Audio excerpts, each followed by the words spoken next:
김정우 반장이 준비한 주제는 뭡니까? 예, 오늘은 바로 대파가 중요한 이유입니다. 어느 순간 이번 총선의 최대 이슈가 돼버린 대파가 왜 중요한지 설명드리겠습니다.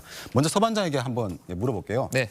실업률하고 그리고 기준금리, 근원 물가 상승률, 이렇게 경제 성장률, 코스피 지수 네. 5가지 중에서 대통령 지지율에 직접 영향을 주는 경제 변수 뭐가 있을까요? 상당히 어려운 말들인데 예. 김 반장 오늘 주제가 이 대파니까 당연히 물가지수는 포함이 될 것 같고요. 예. 다른 네 가지도 뭐 어느 정도는 다 영향을 주지 않을까요? 예, 현재까지 직접적인 연관성이 입증이 된 건 물론 유가나 식재료가 빠지긴 했지만 근원 물가 상승률 그리고 기준금리 이렇게 두 가지라고 합니다. 2019년 발표된 논문 내용인데 1993년부터 2019년까지 지지율과 경제 변수를 분석을 해보니까 5가지 변수 중에서 물가와 금리는 확실히 대통령 지지율과 연결된다는 겁니다.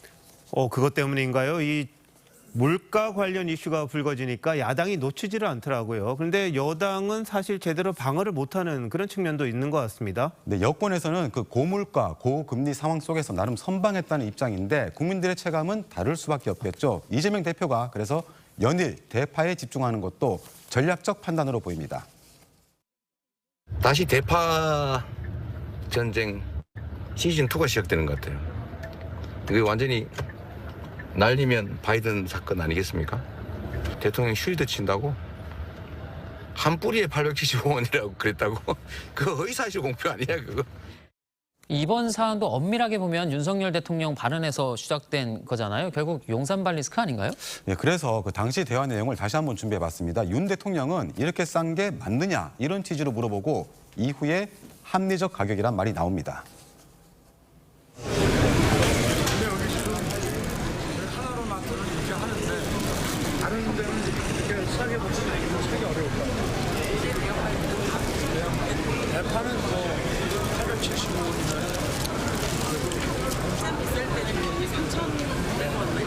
저도 시장을 많이 가봐서 대파 875원이면 합리적인 가격이라고 생각이 됩니다. 자, 그런데 이 논란의 핵심이 말이죠. 대파가 그냥 875원이 나온 게 아니라 정부 농협이 할 수 있는 모든 지원, 할인, 쿠폰 이런 것까지 다 합쳐서 이른바 연끌해서 대통령이 말하는 가격이 나온 거잖아요. 그러다 보니까 과연 현실 물가를 대통령이 제대로 알고 있느냐 이런 지적을 하는 그런 상황인 것 같더라고요. 네, 맞습니다. 그래서인지 대통령실도 이례적으로 일주일 사이에 2차례에 걸쳐서 반박 자료를 냈습니다. 대파 가격은 기상과 같은 외부 요인에 따라 변동폭이 큰데 농축산 물가 안정지원금 1,500억 원에 자체 할인 등이 반영된 가격이 대파 한 단에 875원이다. 이런 설명입니다. 야당의 공세가 사실과 맞지 않다. 이런 주장입니다. 근데 이 대통령실 자료를 보니까 또 지난 정부 얘기가 나왔네요. 예, 대파가 역대급으로 비쌌던 시기는 문재인 정부 시절이었던 2021년 3월로 월 평균 가격이 킬로그램당 7,000원에 육박했는데 당시 비트코인처럼 가격이 급등한다고 이렇게 대파 코인, 파테크 이런 말까지 나오기도 했습니다. 대파가 선거판을 뒤흔드는 형국이 됐는데요.